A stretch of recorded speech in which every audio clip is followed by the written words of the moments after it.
કરવામાં આવશે। કહી શકાય કે જે રીતના થોડાક દિવસ પહેલા અસામાજિક તત્વો દ્વારા જે પોલીસની ગાડીઓ નસાડી છે ત્યારબાદ પાટણ જિલ્લા તેમજ ગુજરાત પોલીસનું કામ તૂટી રહ્યું છે। બલ્કિ આ એક વિડીયો સંદેશ ઉપર એક્ટિવ જે ભારત જિલ્લાનું કામ છે તે તૂટી રહ્યું છે। દાદાનું મોટિવેશન એક ગુનેગારોની જે કર્મચારી છે જે અત્યારે સામે આવી રહી છે। જે પણ લોકો કાયદામાં કાયદો પણ નહીં કરે, કારણ કે કાયદામાં રહેશો તો કાયદામાં રહેશો અને જે રીતના દાદાનું મોડેલો છે તે તોડવા માટે શરૂ થઈ ગયું છે। જે રીતના વાત કરવામાં આવે તો તમામ પ્રકારની બંદોબસ્ત સાથે અત્યારે જે વાત કરવામાં આવે આપણે ગણતરીની ઘણો કરતા હતા, પરંતુ અત્યારે જે એક્ટિવિટી છે એક્ટિવિટી શરૂ થઈ ગઈ છે। અને જે વાત કરવામાં આવે તો જે આગળની બંદોબસ્ત કે જે તમામ ગેટ છે તે તમામ કેટલો ભાગ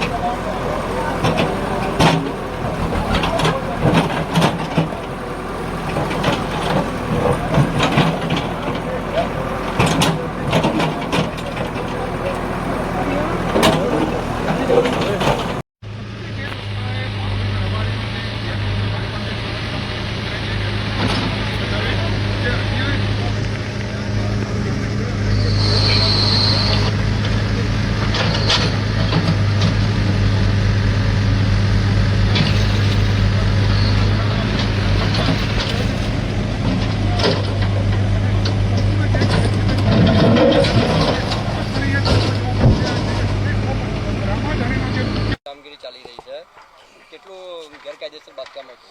જીલિયા ગામે મનીષભાઈ હિંમતભાઈ રાઠોડ નામના વ્યક્તિએ અરજી કરેલી હતી।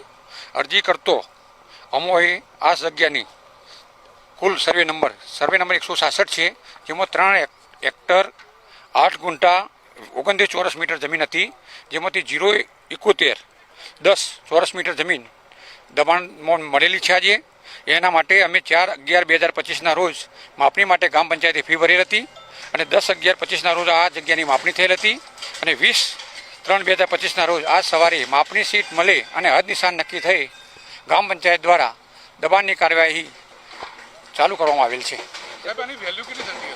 વેલ્યુ લગભગ સાહેબ 28 લાખની ઉપર જંત્રી છે આની થતી। દબાણની અંદર પાકું 2 માળનું એક મકાન છે, પતરાવાળું પાકું ઢાર્યું છે, એક સમાધિ છે, પ્લેબ્લોક રોડ છે અને પાકો વરંડો છે। આખું ફાર્મ હાઉસ સવારે હદ નિશાન કરવામાં આવેલ છે, તમામે તમામ આખું ફાર્મ હાઉસ દબાણ હેઠળ હતું અને ગૌચરની જમીન છે। સાહેબ, જે રીતે કહી શકાય કે આ જે ગુનાહિત પ્રવૃત્તિ સામે આવી ત્યારબાદ તંત્રની આ ગેરકાયદેસર દબાણ જોવા મળે? ના, તંત્રએ અગાઉથી જ કાર્યવાહી ચાલુ કરેલી હતી। 3/11/2025ના રોજ માપણી માટે ગ્રામ પંચાયતે લખી દીધેલું હતું એટલે ફી ભરી લઈ। અને કેટલા વર્ષથી બનેલું છે? એ લગભગ સાહેબ એનો અંદાજ નથી, પણ આ 2 વર્ષનું જ હશે, અંદાજ વધારે નહીં હોય। પણ જ્યારે ગ્રામ પંચાયતની ધ્યાને આવતા તરત કાર્યવાહી કરવામાં આવેલ છે। મારું નામ અંબાલાલભાઈ ચૌધરી, વિસ્તરણ અધિકારી પંચાયત ચાણસ્મા।